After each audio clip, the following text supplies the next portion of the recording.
May mga pagkakataon na bigla kang tinutulak ng buhay sa isang dead end na hindi mo mahanap ang paraan. Iyon ay kapag ang lahat ay biglang naging isang walang katapusang digmaan at minsan, gusto mo na lang tumakas, pumunta sa lugar na walang nakakakilala sa iyo. Isang bakasyon para makalimutan ang lahat. Si Steve, isang lalaki sa edad na 30s, ay nasa ilalim ng mabigat na presyon mula sa buhay. Matapos ang isang masakit na diborsyo, ang kanyang karera sa bingit ng pagbagsak, nagpasya si Steve na gawin ang isang bagay na hindi niya naisip na posible, isang paglalakbay sa Hawaii, kung saan ang araw ay sumisikat. Ang mga dalampasigan ay umaabot at ang mga alon ay bumagsak sa dalampasigan, siya lamang at ang katahimikan. Ngunit ang inaasahan niya ay hindi ang nakuha niya. Pagtapak sa isla, ang inuupahang sasakyan ay simula pa lamang ng mga kakaibang kakaharapin niya. Ang daan mula sa paliparan ay humantong sa kanya sa isang malayong lupain. Ang mas malalim na pagpunta niya, ang estranghero ito pakiramdam. Mga lumang bahay, disyerto na kalye, at hindi tunog kundi hangin. Para siyang nawala sa ibang mundo. Isang lugar na walang oras, walang kaligtasan na inakala niyang mahahanap niya. Sa paglalakbay na ito, nalampasan niya ang lahat ng mga senyales ng babala. Ano ang presyo ng pagtaka sa katotohanan? Ano ang halaga ng paghahanap ng kapayapaan sa isang lugar na hindi mo maintindihan? Hindi akalain ni Steve na, sa isang biglaang desisyon lang, papasok siya sa isang bahay kung saan may lihim ang bawat hakbang. Isang sikreto na walang gustong ibunyag. Ang bahay na ito ay hindi ang naisip niya. Ito ay parang isang bitag na binuo para lamang hintayin ang mga taong tulad ni Steve na dumating, pagkatapos ay ikulong sila sa isang spiral na walang paraan palabas. May rules ang bahay na ito. Mga panuntunang hindi mo mababago, hindi makatakas. At pagkatapos, sa refrigerator ng kakaibang bahay na iyon, lumitaw ang isang sulat na may kakaibang mga patakaran. Mga panuntunang hindi inakala ng isang turistang tulad ni Steve na kailangan niyang sundin. Ito ang mga tuntunin ng buhay, kamatayan, at supernatural na hindi maipaliwanag. Huwag buksan ang pinto para sa babaeng nakapula. Huwag mag-iwan ng pagkain sa refrigerator ng higit sa 2 araw. Huwag lumabas pagkatapos ng paglubog ng araw. At kung makakita ka ng bata sa puno, tawagan ng numero sa refrigerator. Ano ang mangyayari kung lumabag ka? Ano ang mangyayari kung hindi ka sumunod? Hindi alam ni Steve hanggang sa huli na ang lahat. At pagkatapos ay tumunog ang doorbell. Mula sa isang lugar sa dilim, isang nakakatakot na tunog. Isang babae ang nakatayo sa labas, tulad ng sa sulat. Isa ba itong bangungot o kalokohan lang ng may-ari? Wala nang oras si Steve para mag-isip, wala na siyang lakas para tumakas. Kapag iniwan mo ang iyong mundo upang makahanap ng kapayapaan, kung minsan napupunta ka sa isang impyerno na walang paraan. Walang ideya si Steve na ang kanyang bakasyon ay magiging isang buhay o kamatayang labanan, laban sa mga puwersang hindi niya maintindihan, hindi maipaliwanag. At ang mga alituntunin na binasa ni Steve sa liham na iyon, hindi lang iyon mga paalala na walang kabuluhan. Sila ay mga utos. Ang mga utos na dapat mong sundin, kung hindi, kakilakilabot na mga bagay ang mangyayari. Hindi na ikaw ang gumagawa ng desisyon. Iba pang mga nilalang, kakaibang puwersa nagsimulang kontrolin ang kanyang buhay. Ang bakasyong ito ay hindi ang ginhawang inaasahan niya. Ito ay isang paglalakbay sa kadiliman, kung saan ang bawat desisyon ay maaaring ang huli. Mabubuhay kaya si Steve sa bahay na ito? Matatakasan ba niya ang mga kakaibang alituntunin ito, o magiging bahagi ba siya ng kakilakilabot na kwentong ito magpakailanman?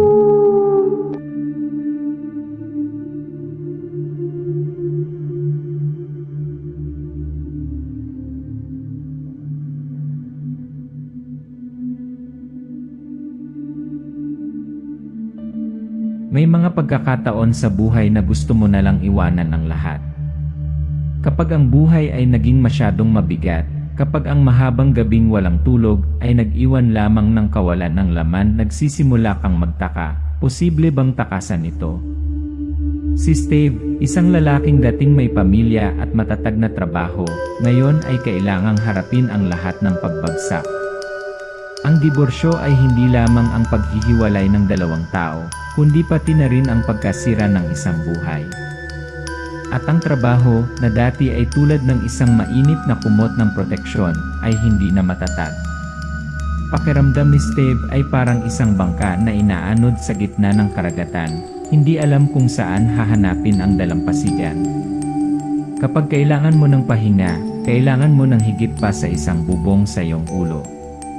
Kailangan mo ng isang lugar upang makatakas mula sa lahat ng pagmamadali at pagmamadali, mula sa patuloy na presyon na tumitimbang sa iyong mga balikat.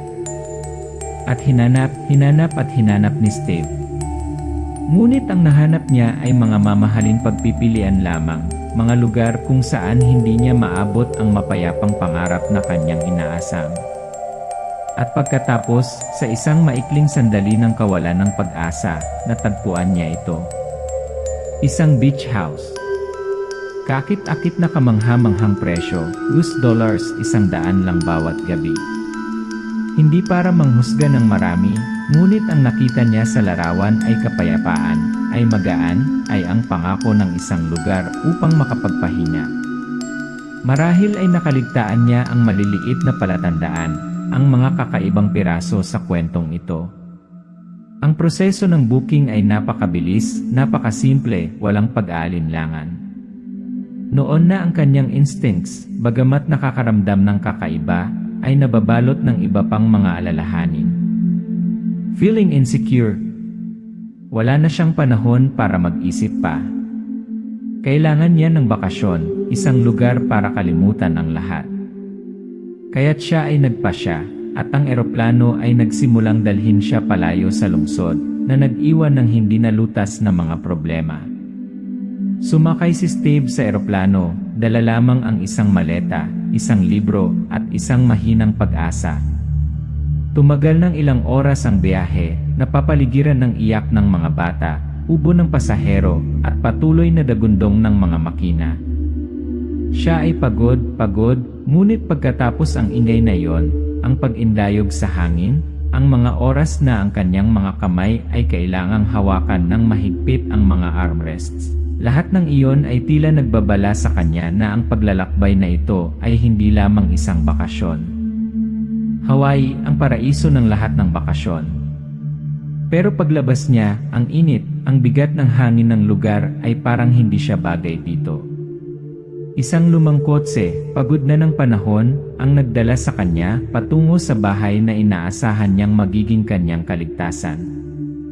Ang pakiramdam na ito, ang pakiramdam ng paglalakad sa isang desyerto na kagubatan, hindi isang kaluluwa, hindi isang tunog, tanging ang tunog ng hangin na umiihip sa mga puno. Naramdaman ni Steve na may mali. Ang kanyang yiya ay nagsimulang kumurap, ang signal ay kumukupas, na naiwan lamang ang kanyang anino sa walang laman na kalsada. And then dumating siya. Ang bahay na ito, mula sa labas, ay mukhang eksakto sa kanyang naisip. Pero bakit pakiramdam ko may nakatingin sa akin? Ang mga itim na bintana ay tila nakikita mismo sa kanya. Ang katahimikan ng lugar na ito ay hindi katulad ng anumang bakasyon na naisip niya. Hindi alam ni Steve na nakapasok na siya sa isang bitad kung saan naghihintay sa kanya ang hindi maintindihan ng mga patakaran. Ang mga alituntunin ng bahay at ano ang mangyayari kung lalabagin mo ang mga ito.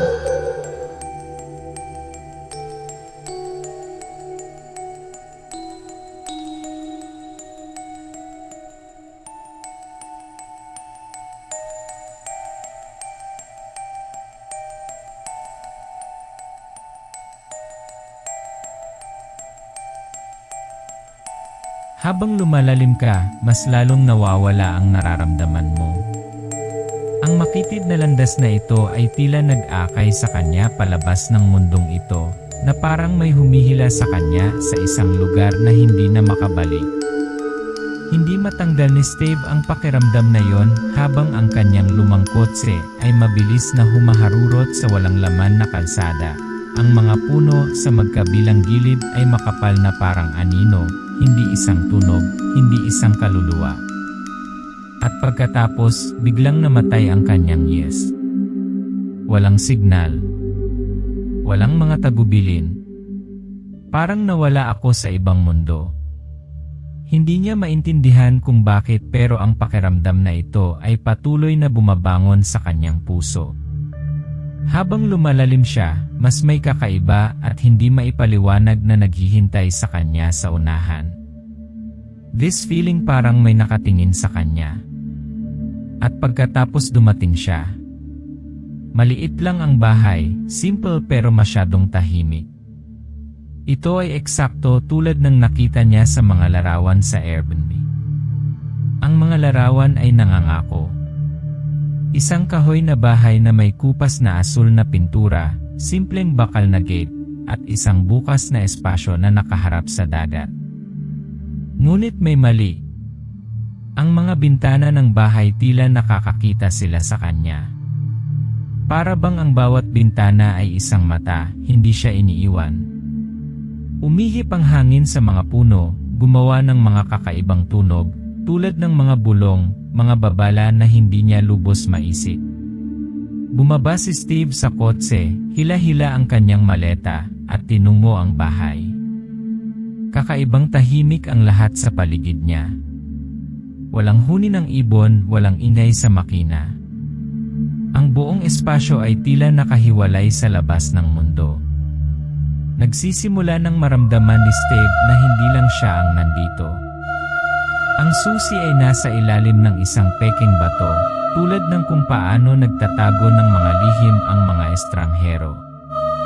Habang pinipihit ni Steve ang susi, bumukas ang pinto ng may langit-ngit, parang humihina ang bahay, na parabang nagising sa mahabang pagtulog.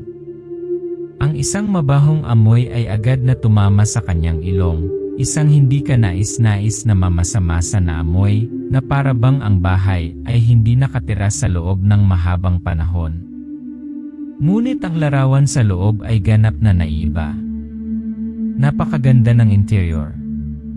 Ang mga muebles na gawa sa kahoy ay makintab. Ang mainit na dilaw na liwanag ay sumasalamin sa makintab na sahig na gawa sa kahoy. Gayunpaman, may mali. Sa loob ng bahay, nanatiling pareho ang lahat. Ang lahat ay perpekto, tulad ng isang larawan na walang bakas ng oras. Ngunit hindi ang pagiging perpekto na kailangan niya. Nanatili pa rin sa hangin ang mabahong amoy na namamalagi sa mga bakanteng sala. Ang bahay na ito ay hindi pangkaraniwang maganda. Malinis at maayos na parang may nakatira pa rito, ngunit walang tao maliban sa kanya. Habang nakatayo siya na nakatingin sa labas ng bintana, bumalik ang kakaibang pakiramdam na yon. Ang mga alon na humahampas sa dalampasigan, nakakagulat na payapa. Ngunit ang kapayapaang ito ay nagpabagabag sa kanyang pakiramdam. Paano ka matatakot ng ganitong lugar? Masyado bang perpekto ang lahat para maging totoo? At pagkatapos, sa refrigerator, isang lumang sulat ang lumitaw. Parang normal ang lahat sa bahay na ito, pero bakit may lumabas na liham sa refrigerator, sa isang bahay na hindi niya panalalaman? Binuksan niya ang sulat at binasa, linya sa linya, habang ang isang sumpa ay dahan-dahang nahayag.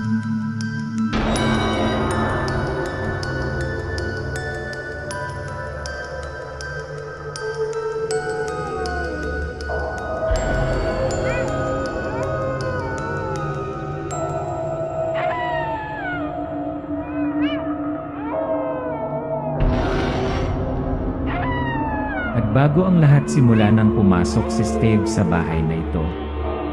Ito ay hindi lamang ang kakaibang katahimikan ngayon ang mga patakaran.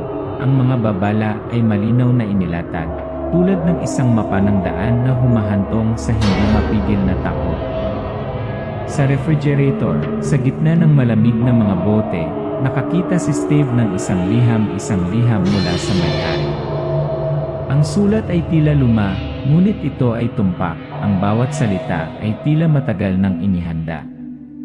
Ang mga alituntunin ay hindi maaaring labagin kung hindi magkakaroon ng matinding kahihinatnan. Narrator, malamig na boses, parang babala. Rule number 1, huwag buksan ang pinto para sa babaeng nakapula.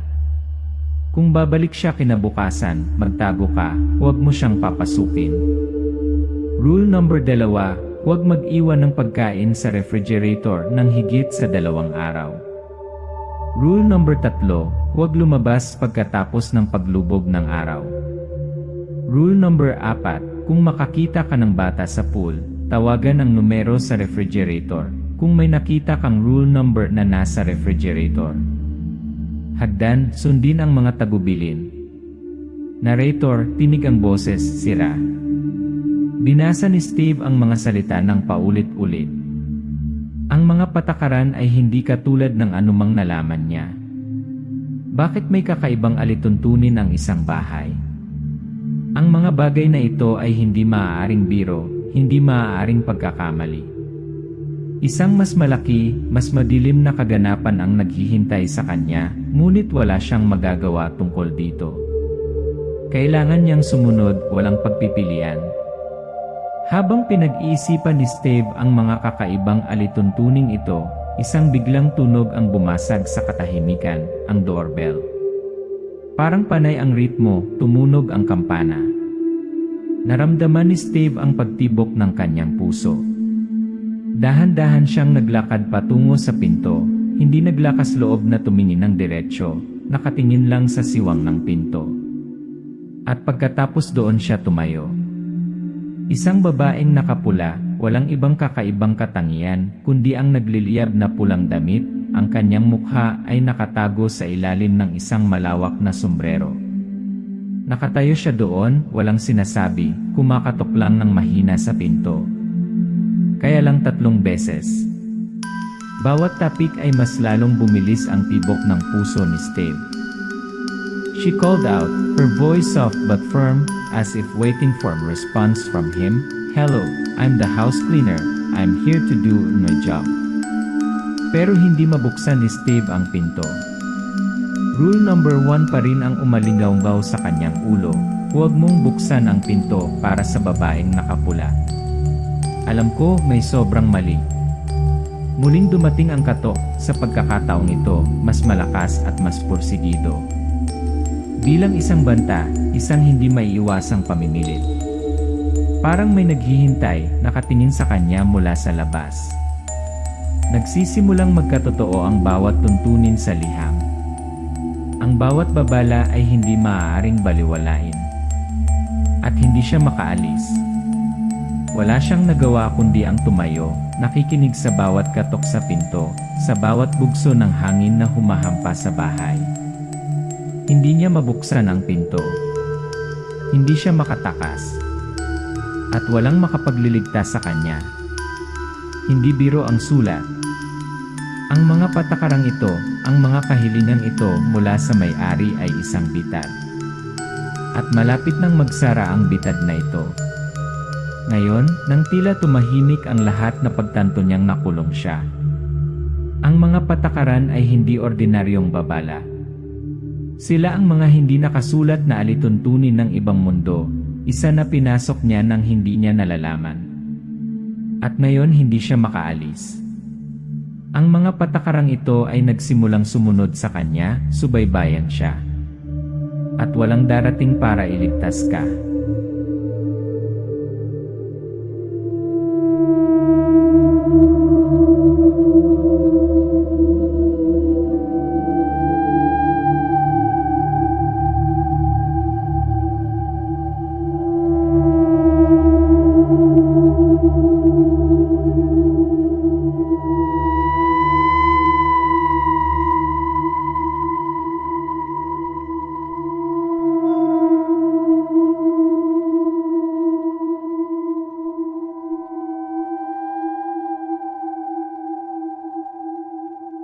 Matapos ang mga kakaibang kaganapan, sinubukan ni Steve na kumbinsihin ang kanyang sarili na ang mga ito ay mga random na pangyayari lamang. Isang bakasyon. Isang pagkakataon upang iwaksi ang lahat ng alalahanin. Pero sa kaibuturan niya, alam niyang may mali. Kailangan niyang gumawa ng isang bagay para maalis sa isip niya ang pakiramdam na pinagmamasdan siya. At kaya, ang swimming pool ang naging huling lugar na hinahangad niya ang kapayapaan. Ang banayad na alon ay humampas sa ibabaw ng lawa na sumasabay sa malalim na paghinga ni Steve. But then, in a moment of silence, naramdaman niyang parang may nakatingin sa kanya. Ibinaling niya ang kanyang ulo at pagkatapos doon niya nakita ang bata. Isang bata ang nakatayong hindi gumagalaw sa tabi ng lawa, walang laman ang mga mata, walang anumang emosyon. Para bang hindi tao ang bata, para bang ang mga matang iyon ay mga hukay sa ilalim, hinihigop ang lahat ng liwanag sa paligid. Hindi kumikibo ang bata, hindi kumibo. Nakatayo lang, nakatingin kay Steve ng walang buhay na mga mata. Kahit sino sa sitwasyong ito ay makakaramdam ng lamig sa kanilang gulugod. Si Steve, nanginginig ang mga kamay, ay sinubukang lumangoy ng mas mabilis para makaalis sa tubig, ngunit hindi niya maalis ang tingin sa kakaibang batang iyon. Tila sinusundan siya ng lamig ng mga mata ng bata na hinahabol ang bawat hakbang niya. Tumibok ang puso ni Steve, nanginginig ang kanyang katawan. Alam mo, oras na para sundin ang mga patakaran sa liham. Kinuha niya ang telepono at tinawagan ang numerong nakasulat doon, umaasang makakatanggap siya ng mga tagubilin. Hello. Ako ito. Matigas at walang emosyon ang boses na nagmula sa telepono. Sinubukan ni Steve na pigilan ang takot sa kanyang puso, may isang bata sa pool. Nakatingin siya sa akin, hindi mo ba nakikita? Ang boses sa kabilang dulo ay nanatiling hindi nagbabago. Huwag ka nang tumingin sa labas. I lock ang lahat ng bintana, lahat ng pinto. Huwag papasukin ang sinuman. Huwag lumabas pagkatapos ng paglubog ng araw. At talagang huwag kang lalapit sa pool. Biglang natapos ang tawag, naiwan si Steve na mag-isa na may hindi maipaliwanag na pagkalito. Sinunod ni Steve ang lahat ng mga tagubilin. Bawat pinto na inilock niya, bawat kurtinang iginuhit niya, ay isang paalala na ang bahay na ito ay hindi isang ligtas na lugar. May sumusubok na manghimasok sa iyong espasyo. Ang mga bagay ay lumalala. Pagsapit ng gabi, ang katahimikan ay nagsimulang mapalitan ng kakaibang ingay. Ingay sa kusina may gumagalaw, nangangapa sa dilim. Malinaw na naramdaman ni Steve na may tao sa bahay. Muling umugong sa aking isipan ang rule number 3, kung makakita ka ng isang lalaki sa kusina, huwag kang matakot. Mawawala siya sa umaga. Pero bakit hindi ka kumalma? Sino siya? At bakit pakiramdam niya ay binabantayan siya, binabantayan bawat minuto? Tumingin si Steve sa bintana. Sa labas, ang dilim ay tila mas makapal kaysa dati. Natahimik ang lahat sa labas. Ngunit habang nakatingin siya sa hardin, isang kakaibang imahe ang sumilay sa kanyang mga mata. Sino ito? Ano yon? Gumalaw ang mga anino, parang may nakatayo sa labas mismo ng bintana, pinagmamasdan siya. Ngunit pagbalik niya ay wala pa ring laman ang hardin. Walang tigil ang ingay sa loob ng bahay. Sa bawat segundong lumilipas, lalong lumalakas ang pagkabalisa ni Steve. Ang pakiramdam na may lumilipat sa bahay, na hindi siya nag-iisa, ay hindi siya makahinga. Ang espasyong ito ay higit pa sa isang tahanan. Para siyang buhay na nilalang, nakatingin at naghihintay sa kanya. At si Steve walang paraan.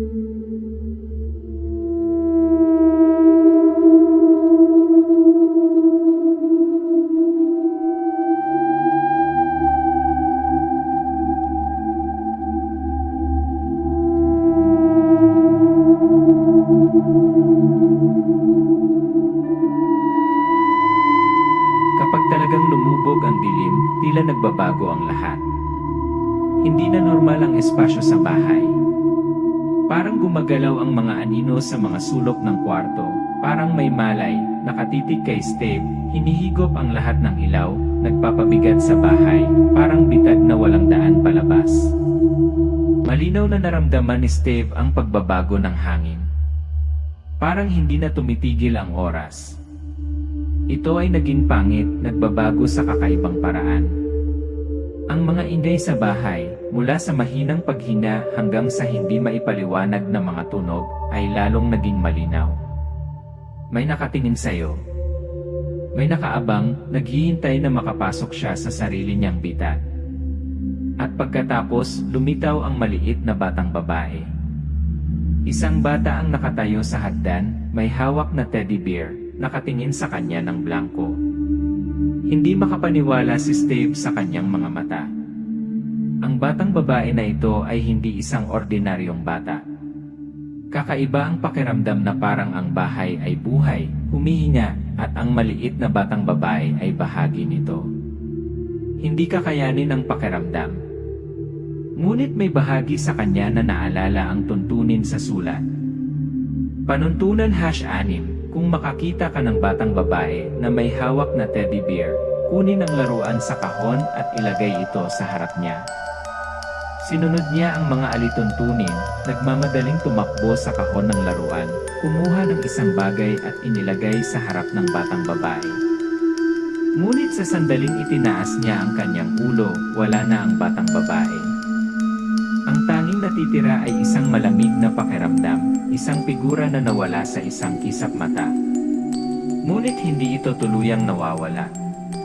Hindi nawala ang pakiramdam na may gumagalaw, naghihintay sa kanya. Tumalikod si Steve, tumingin sa hagdan. Isang madilim na liwanag ang sumilay sa skylight. Nakarinig siya ng kakaibang ingay mula doon. Ang mga ingay na iyon ay parang gasgas, tunog ng isang bagay na nagpupumiglas, pinupunit ang layer na ito ng espasyo, na lumilikha ng hindi maipaliwanag na ingay. Alam niyang hindi na niya ito maaaring baliwalain. Nilabag mo ang mga patakaran. At ngayon, kailangan niyang harapin ang presyong dapat niyang bayaran. Nagpasya si Steve na umakyat sa itaas. Umalinggaw sa dilim ang kanyang mga yapak. Dahan-dahang bumukas ang pintuan ng bubong, at ang espasyo sa loob ay itim na parang may naghihintay sa kanya. Wala siyang makita, ngunit malinaw niyang naramdaman na may naghihintay. Isang madilim na presensya, hindi nakikita ngunit napakalinaw sa pakiramdam. Nang bumukas ang pinto, walang iba kundi kadiliman, ngunit mula sa dilim, nagsimulang lumitaw ang mga kakaibang imahe. Mga anino, bulong, tuyong dugo sa lupa. Napagtanto ni Steve na ang bahay na ito ay hindi isang bahay bakasyonan. Sa itong bitat, isang mundo kung saan hindi siya makakatakas. At ngayon, ang mga figure na iyon ay lumalawak, papalapit sa kanya. Sa wakas, hindi na kinaya ni Steve. Nagpasya siyang tumakas. Ang bahay na ito ay hindi kung saan ka nararapat, kailangan mong lumabas dito. Ngunit sa sandaling marating niya ang pinto, napagtanto niya na hindi pinapayagan ng bahay na madaling umalis ang sinuman. Bawat pinto, bawat bintana, ay tila sarado pagkapasok niya. Parang may di nakikitang puwersa na pumipigil sa kanya, pinoprotektahan ang bahay mula sa sinumang maglakas loob na umalis. Tumakbo si Steve at tumakbo, ngunit ang bawat landas ay humantong lamang sa kanya pabalik sa isang punto. Ang bahay ay hindi pinapayagan ang sinuman na umalis. At marahil mula ngayon, habang buhay ng magiging bahagi ng kwentong ito si Steve.